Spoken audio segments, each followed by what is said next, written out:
രണ്ടാം പിണറായി സർക്കാരിന്റെ 4ാം വാർഷിക വേളയിൽ രൂക്ഷമായ വിമർശനങ്ങളുമായി കെപിസിസി അധ്യക്ഷൻ സണ്ണി ജോസഫ് രംഗത്ത് വരികയുണ്ടായി. അഴിമതിയിൽ മുക്കിക്കുളിച്ച സർക്കാരിനെയാണ് യഥാർത്ഥത്തിൽ 4ാം വാർഷിക വേളയിൽ കേരളം കാണുന്നതെന്നാണ് സണ്ണി ജോസഫ് ഉയർത്തിയ പ്രധാന വിമർശനം. മുഖ്യമന്ത്രിയുടേതുൾപ്പെടെ പേരെടുത്ത് പറഞ്ഞുകൊണ്ടായിരുന്നു സണ്ണി ജോസഫ് തന്റെ പ്രതികരണം നടത്തിയതും. സർക്കാരിനും മുഖ്യമന്ത്രിക്കുമെതിരായ അഴിമതി ആരോപണങ്ങൾ അദ്ദേഹം എടുത്തു ചൂണ്ടിക്കാട്ടി. മുഖ്യമന്ത്രിയുടെ മകൾ യാതൊരു സേവനങ്ങളും നൽകാതെയാണ് യഥാർത്ഥത്തിൽ കരിമണൽ കമ്പനിയിൽ നിന്നും 2.7 കോടി രൂപ മാസപ്പടിയായി കൈപ്പറ്റിയിരുന്നത്.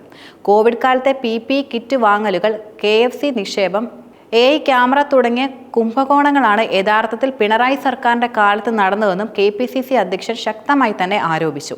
മാസപ്പടി കേസിൽ ഇതുവരെ അപ്പീൽ നൽകാത്ത വീണ വിജയന്റെ നിലപാടിനെ സണ്ണി ജോസഫ് ചോദ്യം ചെയ്യുകയുണ്ടായി. SFIO മുഖ്യമന്ത്രിയുടെ മകൾക്കെതിരെ കുറ്റപത്രം നൽകിയ കേസിൽ മുഖ്യമന്ത്രി മകളും അപ്പീൽ നൽകുകയോ ഇതുവരെ ഒന്ന് പ്രതികരിക്കുക പോലും ചെയ്തിട്ടില്ല എന്നാണ് അദ്ദേഹം തുറന്നു പറയുന്നത്. PPE കിറ്റ് അഴിമതി ഉൾപ്പെടെ സണ്ണി ജോസഫും എടുത്തു കാട്ടുകയുണ്ടായി.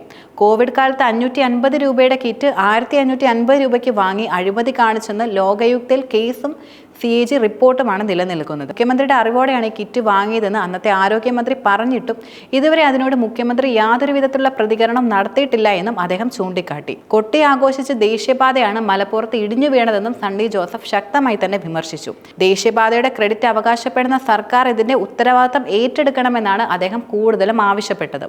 നേരത്തെ ദേശീയപാത തകർന്നതിന് പിന്നാലെ തന്നെ ഈ വിഷയത്തിൽ വലിയ ചർച്ചകൾ ആരംഭിച്ചതിനെ തുടർന്നാണ് KPCC അധ്യക്ഷൻ സംസ്ഥാന സർക്കാരിനെതിരെ കൂടുതലും ഇപ്പോൾ രംഗത്ത് വന്നിരിക്കുന്നത്. നേരത്തെ മുൻ മന്ത്രിയും മുതിർന്ന കോൺഗ്രസ് നേതാവുമായിരുന്ന രമേശ് ചെന്നിത്തലയും സർക്കാരിനെതിരെ രംഗത്ത് വന്ന് വിമർശനങ്ങൾ ഉന്നയിച്ചിരുന്നു. അഴിമതി, സ്വജനപക്ഷം, കെടുകാര്യസ്ഥത എന്നിവയാണ് പിണറായി സർക്കാരിന്റെ മുഖമുദ്ര എന്നായിരുന്നു ചെന്നിത്തല ഉയർത്തിയ വിമർശനം. പിണറായി വിജയനെ പാവ എന്നാണ് രമേശ് ചെന്നിത്തല കൂടുതലും വിശേഷിപ്പിച്ചതും. പക്ഷേ വൈകിട്ട് മാധ്യമങ്ങളെ കണ്ട മുഖ്യമന്ത്രി പിണറായി വിജയൻ LDF സർക്കാരിന്റെ നേട്ടങ്ങൾ ഓരോന്നായി എണ്ണി പറയുകയായിരുന്നു. വിഴിഞ്ഞം ഉൾപ്പെടെയുള്ള പദ്ധതികളെക്കുറിച്ച് മുഖ്യമന്ത്രി വാർത്താ സമ്മേളനത്തിൽ പരാമർശിക്കുകയുണ്ടായി.